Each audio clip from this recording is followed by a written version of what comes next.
Hello दोस्तों, मैं गौरव पारा सर एक बार स्वागत करता हूं आपका अपने यूट्यूब चैनल वॉइस क्लासेज में। आप सभी कैसे हो? आशा करता हूं बहुत अच्छे होंगे, स्वस्थ होंगे, मस्त होंगे। सभी को मेरा राम राम, सभी को नमस्कार, सभी को राधे राधे। दोस्तों, मैंने एक नई शुरुआत की है और उस शुरुआत में दोस्तों आपकी राजस्थान की स्टैटिक जीके रहेगी। स्टैटिक जीके मतलब जो दोस्तों कुछ आपके जो कुछ पॉइंट हैं, दोस्तों कुछ टॉपिक हैं, कुछ आपकी जो बातें हैं दोस्तों वो फिक्स होती हैं।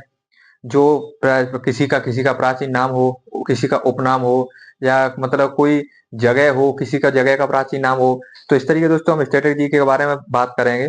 और ये क्लास मैंने देखा दोस्तों, सोचा कि जो एग्जाम है दोस्तों पास में है, काफी एग्जाम आने वाले हैं और सभी की राजस्थान जी के इम्पोर्टेंट रहती है।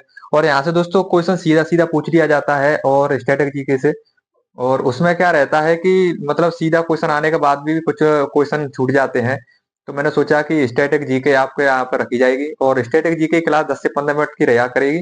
और उसमें क्लास के अंदर दोस्तों जहां तक है आपको ट्रिक के माध्यम से दोस्तों पूरी क्लास को मैं यही याद कराने की कोशिश करूंगा। हम तरीके से याद करेंगे। और इसी तरीके से दोस्तों स्टैटिक जीके में दोस्तों हम सब टॉपिक को एक एक करके देखेंगे। और 10 से 15 मिनट की वीडियो, 20 मिनट की वीडियो रहती है, जिसमें एक तरीके से शब्दों से ही, ट्रिक कुछ भी नहीं, अलग से कुछ लाना नहीं है। शब्दों से ही पहचानना है। जैसे कि हम एग्जाम के अंदर बैठे तो हमें याद आए कि हमने इस शब्द को कैसे कैसे लिंक किया और हम इसको कैसे याद कर सकते हैं। ये अपना एक पैटर्न रहेगा, एक तरीका चला आ रहा है और इसको ही हम अपना रखेंगे अंत तक। और आज मैंने शुरुआत कर दी है दोस्तों आपका राजस्थान के प्रमुख चर्चित एवं उनके उपनाम से। तो हम राजस्थान के प्रथम कुछ चर्चित व्यक्ति हैं, चर्चित व्यक्ति और उनके नाम देखेंगे। और ये क्लास आपको चलती रहेगी, आपको यूट्यूब पर गोवाई क्लासेस पर मिलती रहेंगी। और अगर आप हमारे चैनल पर नए हो तो पहले वीडियो को चैनल को सब्सक्राइब करें और बेल आइकन को ऑन कर लें, जिससे हमारी वीडियो आप तक सबसे पहले आ सके।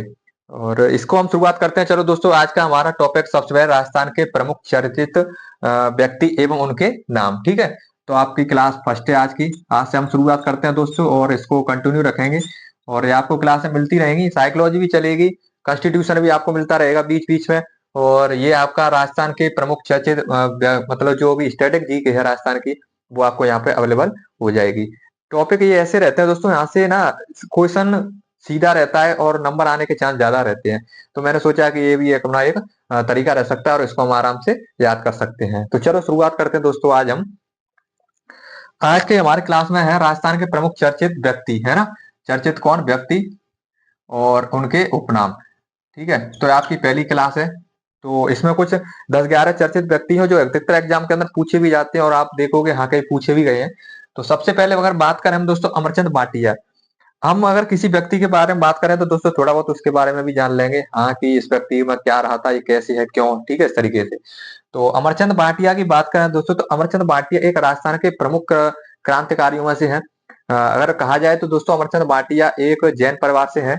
और जैन परिवार में दोस्तों उनका जन्म हुआ था जो ग्वालियर में, दोस्तों ग्वालियर जो एमपी में पड़ता है मध्य प्रदेश में, ग्वालियर में अपना व्यापार करते थे। और उन्होंने क्या किया दोस्तों, जब 1857 की क्रांति के दौरान जब कुछ धन की हानि हो रही थी, तो दोस्तों उन्होंने अपना जो धन है, तो उन्होंने अपना धन तात्या टोपे को देने की क्या कही, बात कही और अपना धन तात्या टोपे को दिया। इसलिए इन्हें राजस्थान का मतलब क्रांति का भामास है, क्रांति मतलब 1857 की क्रांति को। और इसके चलते दोस्तों ने 22 जून 1858 को अमरचंद भाटिया को दोस्तों याद रखना है, 22 जून 1858 को फांसी कब दी गई। तो इनको फांसी दी गई दोस्तों 22 जून, कब, 22 जून 1858 ईस्वी, ठीक है। इनको 22 जून 1858 ईस्वी को ग्वालियर के सरापा बाजार में इनको फांसी दे दी गई, क्योंकि इन्होंने क्या किया था, क्रांतिकारियों की मदद की थी, ठीक है। तो जो उनके महाराजा थे ग्वालियर के सिंधिया, उन्होंने इनको क्या दे दी, फांसी दे दी। अब देखो दोस्तों, दो शब्द होते हैं, एक तो होता है भामाशाह, एक होता है कर्ण। तो इन दोनों में थोड़ा हमको समझ में आना चाहिए कि भामाशाह हम किसे कहते हैं, आपने खूब सुना होगा आज तक, और कर्ण किसे कहते हैं। तो एक तो होता है कर्ण, जैसे दानवीर कर्ण, और एक होता है भामाशाह, जैसे भीष्म पितामह, वो है ना, ऐसे एक भामाशाह है। ये शब्द, ये दो शब्द होते हैं। तो दोनों में समझो दोस्तों, भामाशाह और कर्ण शब्द आपको एक जैसे में, दोनों शब्द समझ में आते होंगे कि दोनों ही दान करते हैं। लेकिन दोस्तों अंतर होता है, काफी अंतर होता है। जैसे समझो, कर्ण क्या होता है, जैसे मेरे पास 50 रुपए हैं, वैसे मान के चलो। अगर मेरे पास 50 रुपए हैं, दोनों शब्दों को अच्छे से समझना है, कर्ण और भामाशाह। किसी चीज को हम पढ़ रहे हैं तो उससे पहले हमें समझ में आनी चाहिए चीजों का शब्द का अर्थ क्या है, उनसे हम क्या मतलब है। तो दोस्तों एक शब्द बात करें हम, कर्ण, कर्ण क्या होता है, जैसे मान चलो मेरे पास 50 रुपए हैं और अगर मैं 50 रुपए में से 50 के 50 रुपए किसी को दे दूं, 50 में से 50 के 50 रुपए किसी को दे दूं, मैं ये बाद में सोचूं कि मुझे क्या जरूरत पड़ेगी या मैं अपने काम के लिए क्या रखूं, तो वो तो होता है कर्ण। क्या होता है दोस्तों, कर्ण।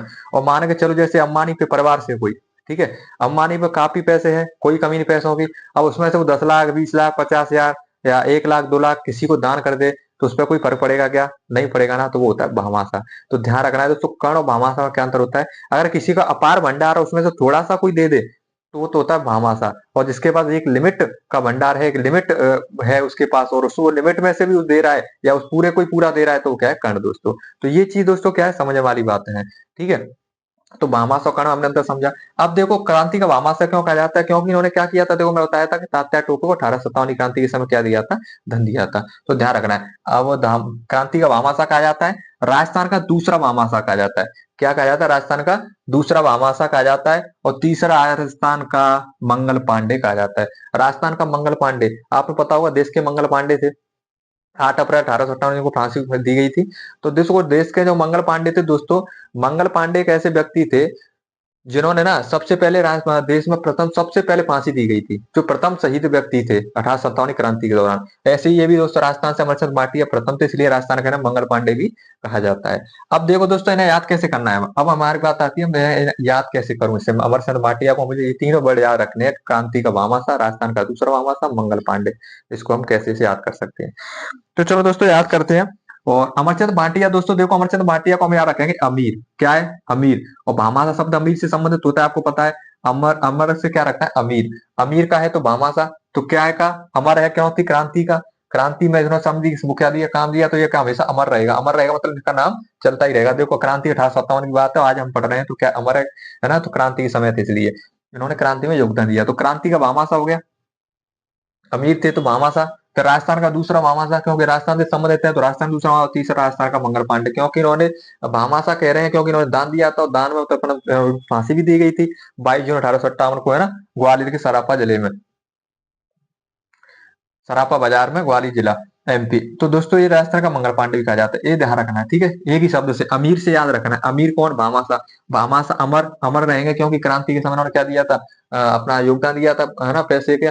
तो ये क्या, क्रांति का भामाशाह, और राजस्थान का दूसरा भामाशाह, और राजस्थान का मंगल पांडे, क्योंकि इन्हें अभी एक मंगल पांडे की तरह प्रथम शहीद व्यक्ति थे। ठीक है, दूसरा बात करें दोस्तों, मोतीलाल तेजावत। मोतीलाल तेजावत दोस्तों, यह कोलारी गांव उदयपुर के हैं, इनका जन्म स्थान कोलारी गांव उदयपुर। ध्यान रखना है, इंपोर्टेंट है दोस्तों, क्वेश्चन पूछा जाता है मोतीलाल तेजावत का संबंध कहां से है, तो कोलारी गांव उदयपुर।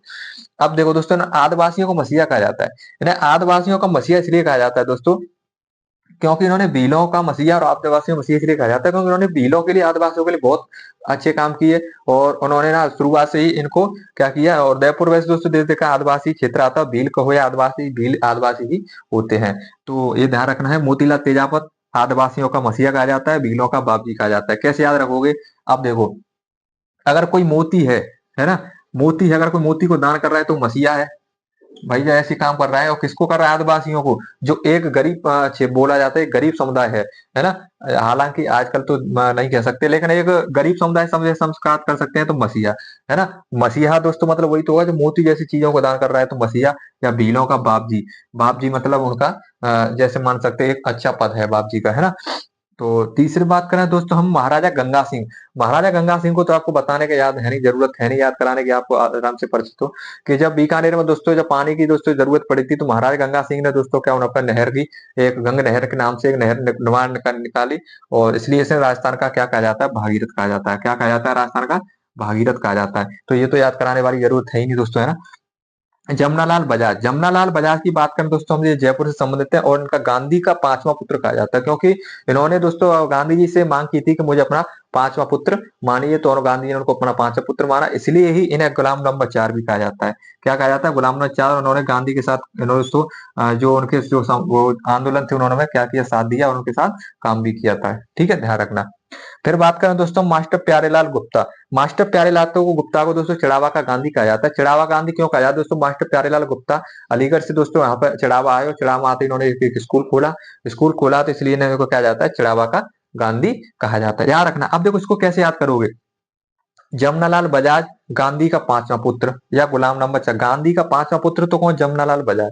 ठीक है, बजाज, ध्यान रखना। लेकिन प्यारे, प्यार में क्या दोस्तों, लव में क्या, लव, याद करो लव। लव में, प्यार में क्या होता है दोस्तों, एक दूसरे चिड़ना चिड़ाना लगा रहता है। प्यार में क्या होता है, एक दूसरे को क्या करते हैं, एक दूसरे की टांग खींचते हैं, एक दूसरे को चिढ़ना चिढ़ाना होता रहता है। तो चिढ़ना चिढ़ाना होता है तो चिढ़ावा, ठीक है, क्या कर रहा है, उसको चिढ़ा रहा है, तो चिढ़ावा का गांधी कौन, प्यारे, प्यार मतलब प्यारे लाल गुप्ता, ऐसे याद रखो। उसके बाद दोस्तों गोकुल भाई भट्ट, राजस्थान का गांधी। गोकुल भाई भट्ट को दोस्तों क्या कहा जाता है, राजस्थान का गांधी। इसको कैसे याद रखोगे, गोकुल, गोकुल दोस्तों आपको पता है कैसे संबंधित है, कृष्ण भगवान से संबंधित है ना। तो कृष्ण भगवान से संबंधित है, तो राजस्थान का क्या हो जाएगा, गांधी, गोकुल, गोकुल। कुल क्या दोस्तों, राजस्थान का गांधी। कुल में है तो मतलब राजस्थान की बात करना है तो राजस्थान का गांधी, कुल मतलब राजस्थान का कुल। राजस्थान का कुल कौन है, गोकुल, तो गोकुल को राजस्थान का गांधी, ध्यान रखना। उसके बाद करें भोगीलाल पांड्या। भोगीलाल पांड्या को दोस्तों वागड़ का गांधी कहते हैं। भोगीलाल पांड्या उदयपुर से संबंधित है, डूंगरपुर से संबंधित है दोस्तों, ठीक है, ध्यान रखना है। सागर पालन डूंगरपुर, डूंगरपुर से संबंधित कौन है, भोगीलाल पांड्या। और गोकुल भाई भट्ट सिरोही से संबंधित है, ध्यान रखना, गोकुल भाई भट्ट सिरोही से संबंधित है ना। और भोगीलाल पांड्या दोस्तों डूंगरपुर से संबंधित है। देखो डूंगरपुर बांसवाड़ा वाला जो क्षेत्र है दोस्तों, बागड़ क्षेत्र कहलाता है, ठीक है, बागड़, वागड़, बागड़ नहीं वागड़। एक शब्द होता है बागड़, एक होता है वागड़, दोनों में अंतर है, तो ये वागड़ वाला है, ठीक है, वावन वाला, ना कि बा बकरी वाला, ठीक है। तो भोगीलाल पांड्या को दोस्तों वागड़ का गांधी कहा जाता है। भोगीलाल पांड्या आपके डूंगरपुर से संबंधित है, सागरपाड़ा, ठीक है, डूंगरपुर। अब उसको बागड़ का गांधी कहा जाता है। देखो बागड़ से याद रखो भाग्य, भाग्य, भाग्य, लक। हम क्या कराएंगे दोस्तों को, भाग्य जो लक होता है ना दोस्तों, उसको कैसे याद करेंगे, भोगेंगे। भोगने का मतलब होता है उसको, हमको जो भी हो रहा होगा, जो हमारे ऊपर आएगी, उसको हम क्या करेंगे, सहन करेंगे, वो भी होता है भोगना। तो इसको इस तरीके से थोड़ा एक लैंग्वेज देसी गांव की भाषा को याद कर सकते हो कि भोगीलाल पांड्या को मतलब क्या कहे, भागड़, भाग्य में जो है उसको क्या करें, भोगे। तो भोगीलाल पांड्या को क्या होगा, बागड़ का गांधी, ध्यान रखना है। आपको देखो कितना गांधी, एक तो राजस्थान का गांधी का पांचवा पुत्र कौन, जमनालाल बजाज। चिड़ावा का गांधी प्यार में चिड़ना चिड़वाड़ा रहता है, तो क्या चिड़ावा का गांधी प्यारे लाल गुप्ता। राजस्थान का गांधी कुल, कुल कुल का राजस्थान का कुल कौन है, गोकुल, तो गोकुल भाई भट्ट कौन है, राजस्थान का गांधी। एक बात करें बागड़ का गांधी कौन, तो भोगीलाल पांड्या। अब बाल मुकुंद बिस्सा दोस्तों, राजस्थान का जतिन दास। राजस्थान का जतिन दास दोस्तों बाल मुकुंद बिस्सा को कहा जाता है। जतिन दास कौन था दोस्तों, पहले ये पता होना चाहिए। अगर हम किसी को नाम दे रहे हैं तो पहले उससे पहले उसका नाम तो पता होना चाहिए कि ये कौन था। तो जतिन दास दोस्तों एक ऐसे व्यक्ति थे जिन्होंने दोस्तों लाहौर जेल में 63 दिन की दोस्तों क्या की, भूख हड़ताल की थी। भूख हड़ताल के कारण दोस्तों उनकी क्या हो गई थी, मृत्यु हो गई थी। आपने एक मूवी भी देखी होगी, है ना, शहीद भगत सिंह। भगत सिंह का एक साथी था जतिन दास, तो ध्यान रखना है दोस्तों। तो जतिन दास, तो इन्होंने भी इसी तरह बाल मुकुंद बिस्सा ने भी भूख हड़ताल की थी, और भूख हड़ताल से इनकी क्या हो गई थी, मृत्यु हो गई थी। इसलिए इनको भी राजस्थान का क्या कहा जाता है, जतिन दास कहा जाता है, ठीक है। जतिन, जतिन दास, राजस्थान का जतिन दास। बाल मुकुंद, मुकुंद दास कौन है, मुकुंद, मुकुंद क्या है, जतिन, जतिन मुकुंद, ठीक है, ध्यान रखना। जुगल किशोर, किशोर चतुर्वेदी। जुगल किशोर चतुर्वेदी की बात करें दोस्तों, तो यह दूसरा नेहरू कहा जाता है, और राजस्थान का नेहरू कहा जाता है, ठीक है। वैसे दोस्तों अपन राजस्थान से संबंधित यूपी के से हैं। और जुगल किशोरी चतुर्वेदी दूसरा नेहरू कहा जाता है। और देखो कैसे आ रखोगे, जवाहरलाल नेहरू, जयपुर जवाहरलाल नेहरू, और जयपुर जुगल किशोरी, जयपुर जुगल किशोरी और जयपुर जवाहरलाल नेहरू, जय पर जय दोनों से याद रखोगे तो दूसरा नेहरू को या राजस्थान का नेहरू को, बात एक ही है। नेक्स्ट बात करें दोस्तों हम जयनारायण व्यास। जयनारायण व्यास की बात करें तो जयनारायण व्यास से आप परिचित होंगे दोस्तों, राजस्थान के तृतीय मुख्यमंत्री, तीसरे मुख्यमंत्री थे राजस्थान के। और एक अच्छे धनी थे दोस्तों, उन्होंने लोकनायक कहता है क्योंकि उन्होंने जन कल्याण के लिए बहुत कार्य किए थे, इसलिए इन्हें लोकनायक कहा जाता है। जय नायक बोलो, जय जय जय किसकी बोलेंगे, लोकनायक की, ठीक है। तो लोग किसके बोलते हैं, नायक जय बोलते हैं, जय बोलते हैं तो लोकनायक। शेर राजस्थान कहा जाता है, शेर राजस्थान इनका, क्योंकि एक गांधी के साथ उन्होंने दोस्तों कार्य, अच्छे का भी कार्य भी किए थे ना।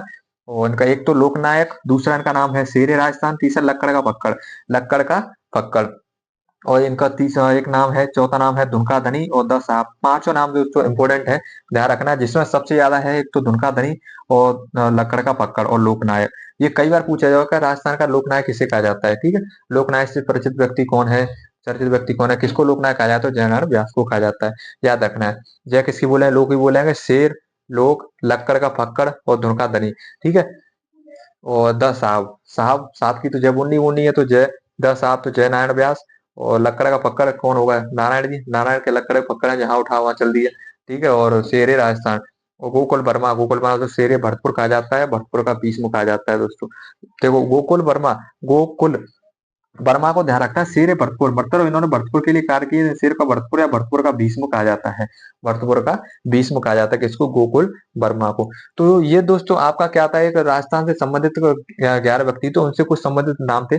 इसी तरह के कि आप स्टैटिक जी के राजस्थान के यहाँ पर क्लास देखते रहोगे, मैं यहाँ पे ऐसी ही क्लास आपको देता रहूंगा जो आपके आगामी एग्जाम के लिए, चाहे वो रीट हो, है ना, आज से चाहे वो आरएस हो, या मतलब छोटे से छोटा बड़े से बड़ा जितना भी एग्जाम हो दोस्तों। रीट को तो वैसे नेशनल इंटरनेशनल घोषणा कर देना चाहिए, स्टेट लेवल नहीं, सॉरी, नेशनल लेवल का घोषणा करना चाहिए। रीट तो बहुत बड़ा एग्जाम हो चुका है आज के टाइम पे।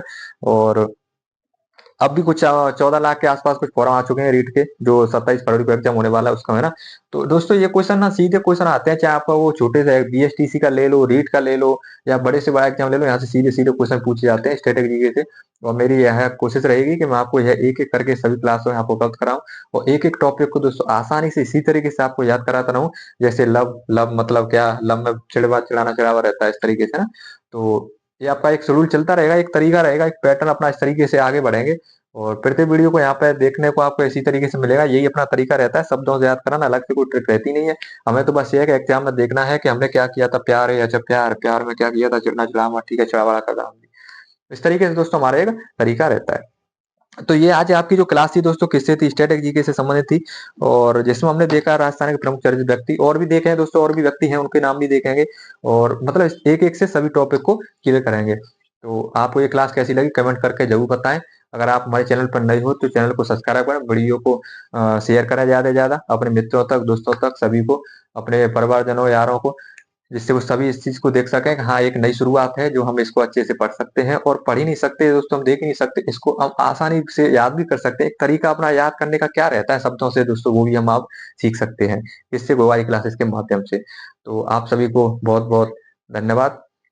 आज की क्लास को यहीं समाप्त करते हैं, मिलते हैं नेक्स्ट क्लास में। Thank you.